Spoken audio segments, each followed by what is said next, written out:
Assalamualaikum warahmatullahi wabarakatuh. Bismillah, alhamdulillah, wassalatu wassalamu ala rasulillah. Qala Allah Ta'ala fi kitabil karim, a'udzu billahi minasyaitonir rajim. Bismillahirrahmanirrahim. Qalu subhanaka la ilma lana illa ma 'allamtana innaka antal alimul hakim. Yang kami hormati para alim, para ulama, kasepuhan. Yang saya hormati jamaah kajian Ahad pagi sekalian yang berbahagia. Alhamdulillah pada kesempatan hari ini, hari Ahad, bertepatan dengan tanggal 21 Desember 2025 atau bertepatan dengan 1 Rajab, bulan yang sangat dimuliakan. Kita masih diberikan kesempatan oleh Allah Subhanahu wa Ta'ala untuk mengikuti kajian Ahad pagi. Keduanya salat serta salam semoga tercurahkan kepada junjungan kita Nabi Muhammad sallallahu alaihi wasallam, kepada keluarga, para sahabat dan orang-orang yang senantiasa mengikuti jalannya. Bapak Ibu yang saya hormati, alhamdulillah di tengah-tengah kesibukan panjenengan, di tengah-tengah mungkin jadwal yang panjenengan sudah rencanakan dari jauh hari, namun panjenengan masih menyisihkan waktu untuk menghadiri kajian Ahad pagi ini. Sebelum kajian dimulai, agar nanti hati kita terbuka, bisa menerima materi yang akan saya sampaikan dengan bahagia, maka saya yang di atas ini adalah yang paling berkuasa. Panjenengan yang di bawah harus mengikuti instruksi saya. Kalau tidak keluar gitu. Enggak, mboten nggih. Monggo Bapak dan Ibu panjenengan cari pasangan dua-dua. Tapi yang ibu-ibu ya sama ibu-ibu, bapak-bapak sama bapak-bapak. Nanti malah Pak jam hari melompat. Mboten nggih. Monggo saling bertatap-tatapan sebentar, jangan dilakukan dulu. Saling bertatap-tatapan dan saling tersenyum. Senyumnya itu ke kanan 1 cm, ke kiri 1 cm. Sebab apa? Kalau senyumnya hanya sesisih tok, ke kanan tok, itu namanya senyum sinis. Cobi jenengan senyum kalih rencang ngeten. Niku senyum sinis. Jadi jenengan saling bertatap-tatapan nggih, dua-dua. Oke, sudah dapat pasangan semua? Monggo. Ya. Ya, di hitungan ketiga jenengan tersenyum ditahan 5 detik. Nggih. 1, 2, 3 ditatap dan tersenyum. Tahan 5 detik. 1, 2, 3, 4, 5 sampun. Sakniki berbalik. Nah, yang nasibnya harus menghadap satir ya silahkan, enggak apa-apa. Berbalik, boleh berbalik. Sekarang menghadap Bu Sri. Ya, ngaten. Sekarang berbalik. Orang yang tersenyum ada lawannya, itu adalah orang normal. Dan orang yang menghadap tembok senyum-senyum sendiri, terjemahkan sendiri, nggih. 1, 2, 3. Ya, alhamdulillah sampun cekap. Ya. Insya Allah dengan tersenyum itu sudah mengurangi beban kita. Dan jangan lupa saya kasih waktu 1 menit yang ingin berpesan kepada keluarganya. Barangkali ini adalah pesan terakhir, mboten nggih. Pesan yang sangat bermanfaat.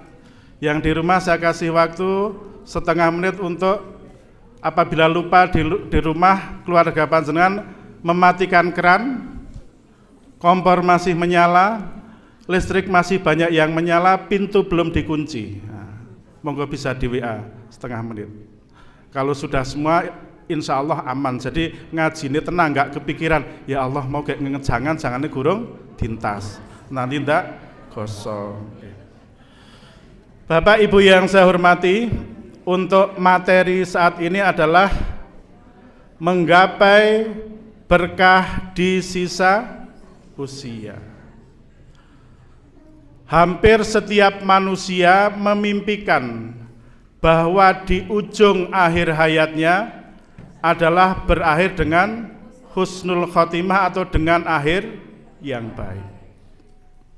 Namun tidak semua manusia mendapatkan hal tersebut. Itu dikarenakan apa?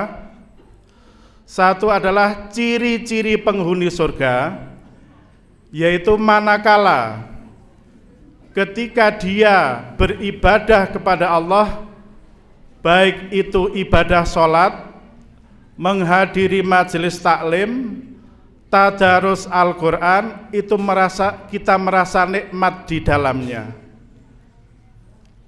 Itu termasuk, insya Allah kita termasuk penduduk surga. Akan tetapi saat kita melanggar syariat Allah Subhanahu wa ta'ala, menyimpang dari Al-Quran dan As-Sunnah, dan kita diingatkan namun hati kita memberontak atau malah membenci orang yang mengingatkan, naudzubillah tsumma naudzubillah, itu mungkin juga termasuk ciri-ciri penghuni neraka dan yang akan berpulang dengan su'ul khotimah. Insya Allah saya husnudzon, yang hadir di sini semua insya Allah nanti akan berakhir dengan husnul khotimah. Bapak Ibu yang saya hormati, kalau kita lihat di flyer di di layar itu ada sepasang suami istri dengan usia yang sudah lanjut, tetapi mereka masih kelihatan romantis, kelihatan bahagia. Niki jenengan ajeng aku napa mboten nggih, nanti terserah panjenengan nggih. Orang-orang yang bertahan atau mempertahankan rumah tangganya sampai ajal menjemput salah satu dari mereka, itu bukan karena limpahan materi yang suaminya berikan atau kasih sayang seorang istri yang sangat luar biasa kepada suaminya, dan bukan sama sekali keluarga yang tanpa konflik, bukan keluarga yang tidak pernah bermasalah, tapi rata-rata orang-orang yang bertahan sampai usia senja hingga ajal menjemput salah satu adalah, kira-kira jawabannya napa Mbak? Napa Mbak? Bakul bakso napa? Napa Mbak kira-kira? Saling menghargai. Ada lagi? Monggo Mbak yang kudungnya kembang-kembang? Oh, enggak ada. Monggo Pak Jamhari. Oh, nderek Ustadz. Niki adik kula Pak Mas Atib. Oh, nderek mawon nggih. Mereka yang bertahan itu dikarenakan kalau kita berpikir dengan secara real adalah sudah berapa ribu kali mereka saling memaafkan. Ada hal setiap keluarga itu kita di bawah langit yang sama, di atas bumi yang sama, tapi dengan permasalahan yang berbeda. Kenapa kata maaf ini menjadi sesuatu kunci yang luar biasa? Nuwun sewu, untuk bapak-bapak apabila melakukan kesalahan itu akan mudah meminta maaf kepada istrinya. Seumpama bapak-bapak dengan tidak sengaja memecahkan gelas, dengan tidak sengaja tanpa berpamitan kepada istrinya, pulangnya agak larut, atau dengan tidak sengaja dia lupa dengan titipan istrinya ketika dia bepergian. Tapi seorang wanita itu, dia itu kalau memaafkan itu seperti perjalanan bola ruwet gitu. Jadi dia itu kalau mau memaafkan ketika melihat kesalahan seorang suami, dia akan bilang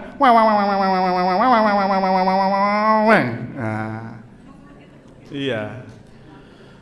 Jadi di sana juga dikatakan bahwa wanita adalah akuntan terhebatnya suami. Jadi kesalahan suami itu tanpa dicatat itu terarsipkan dengan rapi, yang suatu saat nanti bisa menjadi senjata baginya untuk melumpuhkannya.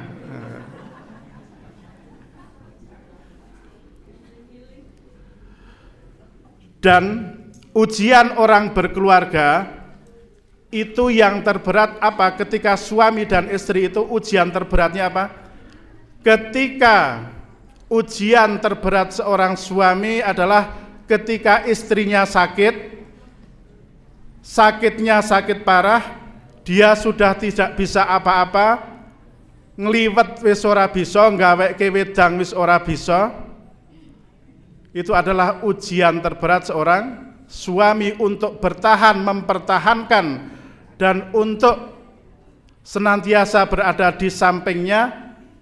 Sampai dua pilihan, pilihannya adalah dia sembuh kembali ataukah dia nanti akan menghadap Allah Subhanahu wa ta'ala. Itu ujian terberat seorang laki-laki itu adalah ketika istrinya sakit sampai tidak bisa apa-apa. Karena apa? Nun sewu bagi yang belum dewasa, jangan menyimak kata-kata ini untuk laki-laki. Karena laki-laki unsur gennya adalah unsur api. Unsur api itu sel daripada laki-laki itu adalah unsur api. Jadi kalau dalam satu minggu energi yang dan energi yin yang berupa api ini tidak tertumpahkan, maka laki-laki ini gampang nesune. Nggih napa mboten Pak Amin? Oh, betul. Sedangkan bagi perempuan adalah ujian terberat dalam hidupnya adalah ketika suaminya diuji dengan sedikitnya rezeki, kebutuhan hidupnya tidak terpenuhi, sehingga apa yang ia inginkan itu jauh dari kata terpenuhi. Ya, kalau kesulitan ekonominya itu hanya 1 sampai 2 tahun. Tapi kadang-kadang ujian Allah Subhanahu wa ta'ala itu menimpakan ujian ekonomi terhadap keluarga itu bisa 1, bisa 5, bisa 10 atau 20 tahun itu dalam keadaan ekonomi suaminya itu dalam keadaan serba kekurangan. Disinilah wanita itu dalam ujian yang sangat berat. Apalagi kalau dalam ujian yang sangat berat ini tidak mampu menahan, tiba-tiba buat status. Aduh, hidupku kok kayak begini.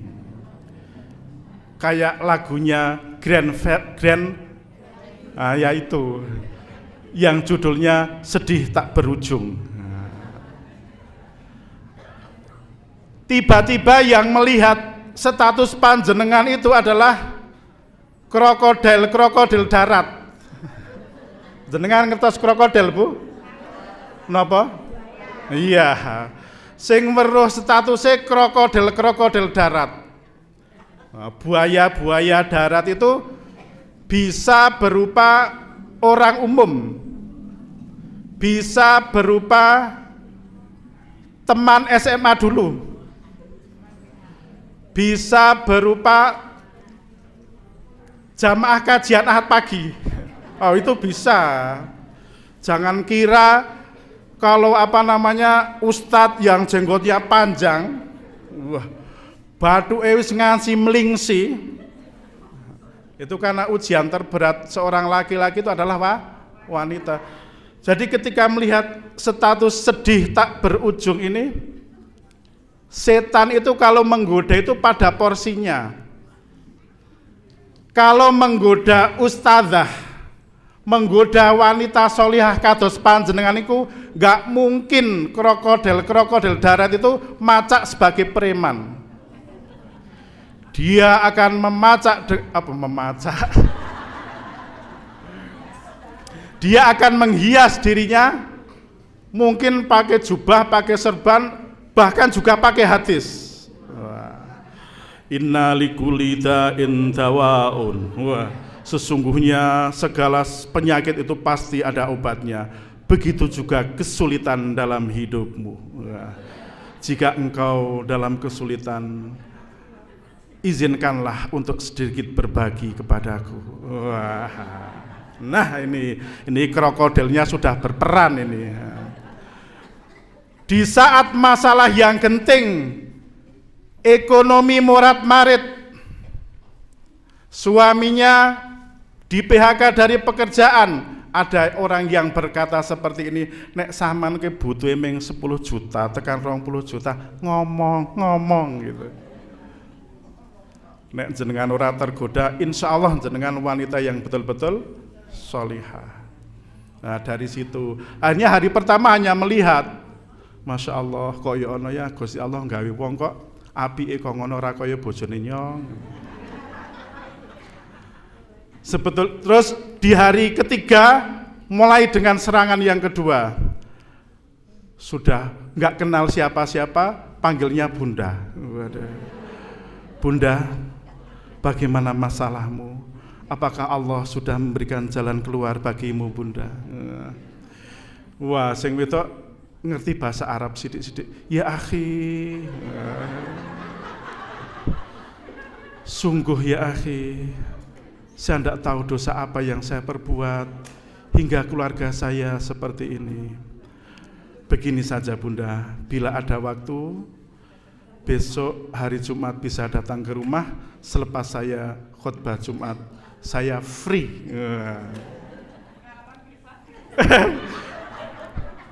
Ini ada yang di depan itu ngawur itu. Apa pengalaman pribadi Ustadz? Hanya orang yang punya pengalaman yang bisa menjelaskan. Betul apa tidak? Ya, iya. Kalau nggak punya pengalaman nggak bisa menjelaskan. Nuwun sewu niki saya pamer, ada Bu Darti nggak? Bu Darti, guru SD Muhammadiyah? Enggak ada, alhamdulillah nggak ngaji semua. Yang laki-laki ada Pak Wawan. Ya. Saya itu sadar bahwa manusia adalah khalaqtul insana fi ahsani takwim. Jadi manusia itu diciptakan dalam bentuk yang sebaik-baiknya bentuk. Jadi bukan saya sombong, bukan saya nggak mau berbagi ilmu. Setiap kali ada wali murid dari Sekolah Dasar Muhammadiyah Parakan, terutama ibu-ibu, kan saya khalaqtul insana fi ahsani takwim, manusia yang diciptakan dalam bentuk yang sebagus-bagusnya, itu juga rawan itu. Mereka datang arek ngursus ke anaknya, tapi kursusnya privat. Arek ngursus ke ngaji. Saya disuruh untuk datang ke rumahnya. Sudah ada kurang lebih 25, saya tolak semuanya. Wah, tak pamer ke barani. Dikira saya lelaki gampang kan apa? Itu saya tolak semua. Bukan saya nggak mau menyebarkan ilmu, bukan saya nggak mau menolong siswa tersebut, dikarenakan apa? Di tengah-tengah perjalanan kita nggak tahu dari mana arah setan itu akan menggoda kita. Maka saya apa? Saya mau ngursusi ngaji privat itu mau, tapi apa? Lumpuk ke. Kalau ada anak 10 ditaruh di rumahnya siapa atau cari musola terdekat, saya baru mau. Bapak Ibu yang saya hormati, selanjutnya lagi, kenapa wanita itu sulit untuk meminta maaf? Dikarenakan dikatakan oleh Syekh Utsaimin, ghalabatu masyairiha, di dalam hati seorang wanita itu yang bermain adalah perasaannya. Dan wanita godaan terberat adalah harta. Wanita itu kalau melihat harta, melihat barang-barang perhiasan, itu energinya luar biasa. Mereka nggak punya lelah. Bayangkan, dia masuk mall dari lantai 1 ke lantai 7, dia survei barang-barang, cuma lihat harganya, nanti ke atas mungkin nang dhuwur luwih murah. Ternyata nang dhuwur luwih larang. Lumayan, nang isor kaca 2.500, dia turun lagi. Sudah dilihat 2.500, tapi bahannya apik sing nang dhuwur, munggah lagi.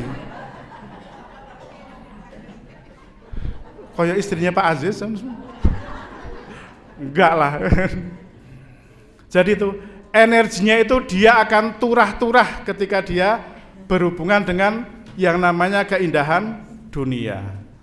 Tapi kita lihat di slide yang kedua, pernahkah wahai para bapak, pernahkah wahai para ibu, kita merenung di posisi mana usia kita saat ini?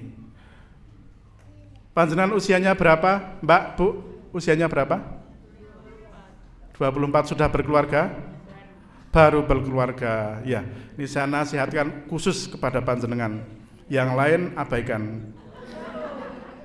Saya kemarin lihat podcast, ada suami istri itu ditanya, bagaimana kamu menjaga keutuhan rumah tanggamu?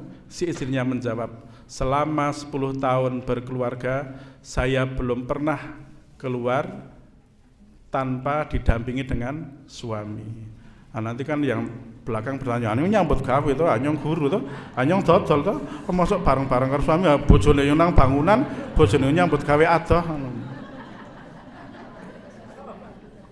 Minim didampingi mahram atau berdua, jangan sendirian. Kedua, jenengan SMA-nya di mana, Mbak? Temanggung SMA berapa? SMA 2 Temanggung. Nggih. Pernah reuni? Oh, luar biasa, enggak pernah ikut reuni. Ya. Saya doakan jenengan sakinah mawaddah warahmah, wa nambah rezekinya yang barokah. Jika ibarat perjalanan sehari, apakah kita sedang di waktu duha? Ini kalau Mas besaran ini masih waktu duha. Usianya masih timur ngeten nggih waktu duha. Atau usia kita sudah di siang hari yang terik, atau justru matahari sudah mulai condong ke barat. Niku yang belakang-belakang Pak Peno nggih, jenengan niku ibarat matahari niku kantun, ibarat waktu sholat kantun komate, Pak. Ampun nakal nggih, Pak. Nah. Niku Pak Peno niku nek style niku mboten jemperan ngeten nggih. Mboten jas terus nenteng napa koper kalih mandhape saking Alphard niku kados teng sinetron Cina niku to sing jadi CEO. Sing sok niku to pokoke wong sugih-sugih niku. Nggih Pak Peno ngejeng nek ngaos mboten jas nggih Pak Peno nggih.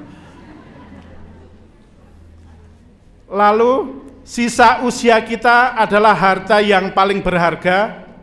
Keberkahan hidup tidak diukur dari seberapa panjang angka umur kita, melainkan dari seberapa banyak manfaat dan ketaatan yang tertanam dalam diri kita. Ada di sini yang kain kafannya itu masih berupa tanaman kapas.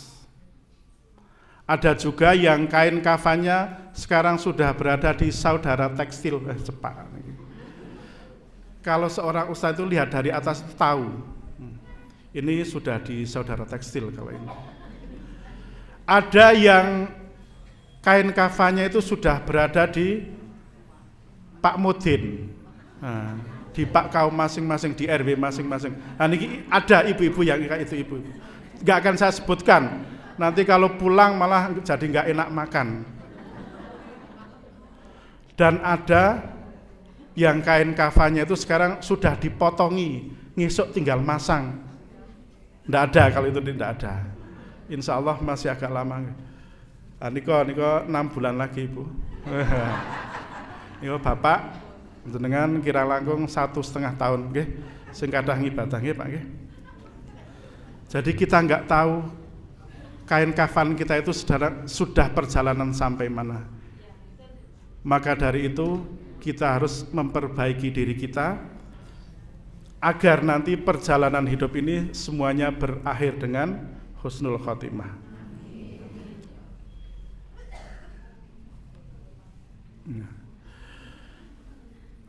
Hakikat usia dalam pandangan Islam, dalam sebuah hadis Rasulullah SAW memberikan peringatan sekaligus motivasi bagi kita semua yang telah mencapai usia dewasa hingga senja. Umur umatku antara 60 hingga 70 tahun dan sedikit sekali yang melebihi itu. Hadis riwayat Tirmidzi dan Ibnu Majah. Artinya setiap detik yang lewat setelah kita mencapai usia tersebut adalah bonus dan kesempatan besar kita untuk memanen pahala husnul khotimah. Agar usia kita diberikan husnul khotimah, mari kita berdoa memohon kepada Allah Subhanahu wa taala dengan menirukan saja Allahumma inna na'udzubika Allahumma inna na'udzubika min su'il khotimah. Allahumma inna na'udzubika min su'il khotimah. Itu kita berdoa kepada Allah mengharap agar nanti di akhir hayat kita terhindar dari yang namanya su'ul khotimah. Bapak Ibu yang saya hormati, ini ada sebuah perjalanan dan ini saya ceritakan betul-betul terjadi. Manakala kita mempunyai putra-putri dan anak-anak, kita harus hati-hati. Karena apa? Kalau anak kita berteman dengan orang yang tidak kita kenal latar belakangnya, ada kemungkinan salah pergaulan dan ada kalanya terjerumus minim dibohongi. Ini mungkin bisa menjadi pembelajaran bagi kita semua. Di Maron Temanggung itu ada sebuah keluarga yang di situ dianugerahi salah satu anak perempuan, dan anak perempuan tersebut bekerja di salah satu bank ternama. Akhirnya si anak perempuan ini kenalah dengan seorang laki-laki yang mengakunya berasal dari Sumatera. Dan si laki-laki tersebut juga mengaku bekerja juga di salah satu bank yang ternama juga. Setelah lama saling mengenal, akhirnya mereka bersepakat untuk menikah. Ketika di dalam pernikahan tersebut, si laki-laki mengatakan bahwasanya keluarga saya belum bisa hadir saat ini di Jogja karena si laki-laki itu tinggalnya di Jogja. Jadi nanti yang hadir ke Maron itu cuma bisa perwakilan dari keluarga dan itu juga tidak banyak. Akhirnya setelah hari yang ditentukan, pernikahan itu juga dilaksanakan. Saya, Pak Wawan dan lain sebagainya juga hadir di situ. Pernikahannya juga berjalan dengan cukup meriah. Setelah itu kurang lebih 3 bulan apa 4 bulan. Saya itu kan dari tahun 2004 sampai tahun 2019 Saya kerja di RSUD Temanggung untuk BINROIS, Bimbingan Rohani Islam. Saya berhenti memutuskan resign dikarenakan ada COVID-19 itu. Kakak ipar saya meninggal, adik ipar saya juga meninggal. Jadi istri saya pada waktu itu bilang, "Mas, mbok liren wae," gitu. Kebetulan pada waktu itu saya batuk hampir 2 bulan, nggak sembuh-sembuh, tapi memang saya tetap diam di rumah, saya nggak mau periksa. Nanti kalau periksa nanti malah di COVID kan, malah nggak bisa kemana-mana. Akhirnya atas saran istri saya berhenti. Nah, setelah pernikahan anaknya itu kurang lebih 3-4 bulan, saya masuk salah satu bangsal dan yang direkomendasikan dari perawat itu, saya terkejut. Ternyata ibu dari si anak perempuan ini dalam keadaan koma di RSUD, dan ketika hari keempat saya datang juga masih dalam keadaan koma. Lalu saya bertanya, ini sakitnya itu sebenarnya sakit apa? Salah satu keluarganya itu suaminya mengatakan bahwa ini juga pernah, tensinya itu pernah tinggi, tapi alhamdulillah akhir-akhir ini juga tensinya itu normal gitu. Nggak ada keluhan apa-apa, tahu-tahu sudah ambruk gitu.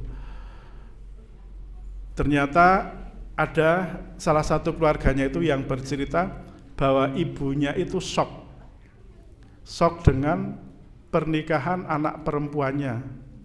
Karena apa? Ternyata ketika pernikahan itu si pihak laki-laki yang mengaku orang dari Sumatera itu apa?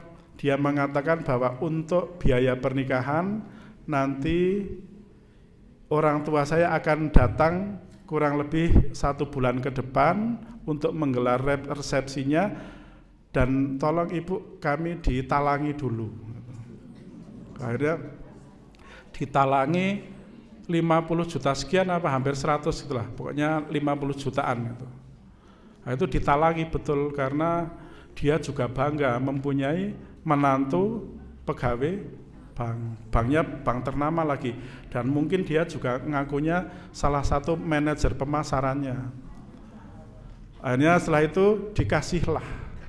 Setelah dikasih itu katanya mau untuk menggelar resepsi, ketika istrinya ke Jogja ternyata apa? Dia bukan pegawai bank. Terus dia ketika datang mobilnya itu mobil rental. Keluarganya adalah keluarga settingan. Naudzubillah tsumma naudzubillah. Yang datang ke resepsinya itu adalah keluarga settingan, jadi bukan dari keluarganya. Akhirnya yang 50 juta sekian itu dibawa kabur, pernikahan dengan anaknya bubar, dan itulah yang menjadikan dia shock. Makanya dari itu jenengan saya warning yang punya anak perempuan, nanti kalau mempunyai hubungan dengan siapa, maka kalau orang tua dulu harus tahu bebet, bibit, bobot. Ya paling enggak tahulah di mana rumahnya, bagaimana keadaan orang tuanya, agar hal-hal semacam ini bisa terantisipasi, juga selamat dari krokodil darat itu, Karena apa? Ternyata mereka itu untuk menipu itu sudah mau melihat siapa yang mau ditipu. Ternyata kalau yang mau ditipu itu adalah orang kaya. Kalau ini saudara saya bukan penipu, tapi saudara itu maklar tanah. Saudara kakak sepupu saya itu tinggalnya kan dekat Telogomenjer itu. Dia maklar tanah. Jadi kalau dia mau jualan pun dia harus tahu siapa yang mau membeli.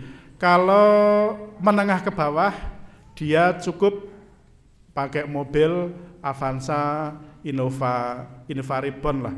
Dia cukup itu. Tapi kemarin dia bernegosiasi dengan keluarga Sultan Yogyakarta karena mau membuka villa di daerah Dieng dan Telogomenjer. Dia datangnya ke sana juga nyewa Alphard gitu. Karena apa? Kalau kita datang ke Jogja nganggo mobil super carry ngeten, Sultan Jogja niku ora yakin ngeten ta. Habis ora yakin mosok arek rembugan nilai uangnya miliaran kok hanya pakai mobil ecek-ecek. Jadi itu adalah suatu trik pemasaran, dan trik para krokodil darat itu juga seperti itu. Oh, yang ditarget si A juragan bakso gitu. Nah, itu ya mungkin ya pakai Invaribon boten, Alphard apa Mercy keluaran terbaru. Jadi kita betul-betul harus hati-hati dan senantiasa kita mendoakan kepada keluarga kita agar selamat dari hal-hal yang demikian.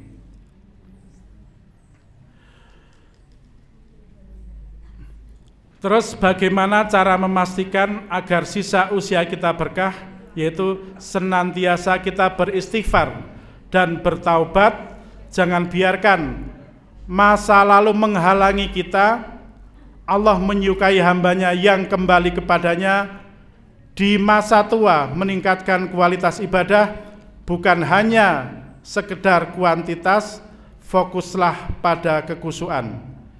Jika dulu sholatnya sering terburu-buru, sekarang saatnya kita menikmatinya, menjaga hubungan antar manusia, silaturahim. Sisa-sisa usia adalah waktu untuk membersihkan hati dari dendam dan memperbanyak sedekah jariah yang pahalanya terus menerus. Nah, ini nanti sampai di penghujung ini, mari kita jadikan sisa usia ini sebagai momentum untuk mencetak gol kemenangan. Tidak ada kata terlambat untuk seorang hamba menjadi hamba yang dicintai oleh Allah Subhanahu wa Ta'ala. Semoga kita semua diwafatkan dalam keadaan husnul khotimah. Jadi seberapapun dosa manusia itu, tatkala nafas kita belum sampai ke rongkongan, insya Allah dosanya diampuni, selain dosa syirik kepada Allah Subhanahu wa Ta'ala. Kenapa saat nafas sudah sampai ke rongkongan, saat kita bertobat, saat kita kembali kepada Allah Subhanahu wa Ta'ala, itu tidak diterima tobatnya? Sebagaimana Fir'aun, dia menentang ketauhidan yang disampaikan oleh Nabi Musa alaihissalam, tapi saat menyeberang lautan dan Allah menyuruh Musa untuk memukulkan kembali tongkatnya agar lautan kembali seperti semula, tidak terbelah, Fir'aun tenggelam. Ketika nafas Fir'aun sudah sampai ke rongkongan, disitulah Fir'aun melihat kenyataan, sebentar lagi saya akan mendapatkan surga apa neraka. Jadi ketika nafas sudah sampai ke rongkongan itu, kita sudah tahu kenyataan, sebentar lagi kita akan masuk surga apa masuk neraka. Begitu sudah tahu nasibnya akan di neraka, maka Fir'aun berkata, amantu bi Rabbi Musa wa Harun. Saya beriman ya Allah dengan Tuhan Musa dan Tuhan Harun. Tapi kata Allah apa? Itu sudah terlambat. Jadi selama masih ada nafas, kita masih diberikan kesempatan untuk hidup.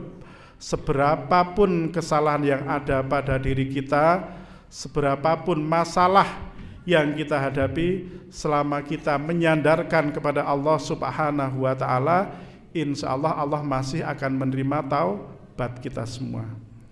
Jangan panjenengan itu ketika ada dalam masalah-masalah yang sensitif, itu pun kalau jenengan mencari orang yang mau panjenengan untuk berbagi, itu harus betul-betul selektif. Jangankan teman kerja kita itu kan dipersatukan dalam satu frame yang sama, yaitu tujuannya persaudaraan. Ngaku napa mboten persaudaraan karena duit. Kita ketemu di pekerjaan itu kan sama-sama mempunyai satu kepentingan, mencari duit di situ. Jenengan lebih hati-hati. Ojo dumeh teman kerja wis saking cepake, segala hal pribadi dengan panjenengan curhat kepadanya. Bejo nek panjenengan itu mendapatkan solusi. Tapi saya yakin 90% aib jenengan akan tersebar dengan perkataan begini, ojo omong-omong, sing tak domongi ming samang tok, yakin nyong isin nek krungu liyane. Akhirnya yang satu hubungannya baik-baik saja, nantilah mangkel, wis janji sing kene duwe butik, wis janji tuku COD, barangnya wis teko nganti sesaisi ora bayar-bayar. Kiye nyong duwe senjata sing wingine curhat kae. Tak andani. Keto awale ki apian banget karo nyong. Suwi-suwi kita malah apa tuku kudung sprene urung bayar. Tak andani meneh. Dene nek masalah keluarga, wingine ki curhat karo nyong. Aja omong-omong. Sing tak kandhani samang tok itu. Nanti menular. Artinya apa? Bisa satu tempat pekerjaan itu tahu semua. Itu namanya apa? Paribasan apa? Mencuci pakaian kotor dengan air keruh. Kira-kira klambine resik napa mboten? Saya reget. Itu bejo hanya mencuci pakaian dengan air keruh. Nek jenengan punya masalah, ibu-ibu punya masalah curhat dengan teman laki-lakinya, itu bukan mencuci pakaian dengan air keruh, tapi itu mencuci pakaian dengan air najis. Oke? Mencuci pakaian dengan air najis. Bukan hanya saya reget, apa meneh nek najise muga ladoh. Iso-iso jenengan tidak mendapatkan solusi, malah tambah masalah. Makanya di usia yang tinggal menghitung tahun, apa juga bisa menghitung hari, semoga Allah Ta'ala memberikan taufik dan hidayah kepada kita semua. Mungkin itu yang bisa saya sampaikan di kesempatan pagi hari ini. Kalau ustadz-ustadz biasanya itu sampai jam 7, tapi sebentar lagi saya akan terbang ke Manado untuk mengisi kajian di sana. Sebetulnya kan sudah kemarin saya ke sana, tapi saya nunggu waktu liburan. Jadi saya memang minta waktu untuk awal liburan ini, nanti saya di sana 3 hari. Kalau jenengan tidak percaya, jenengan nanti bisa lihat status saya ketika ngisi kajian di sana, dan saya berpesan status saya jangan dipercayai. Billahi taufiq wal hidayah. Wassalamualaikum warahmatullahi wabarakatuh.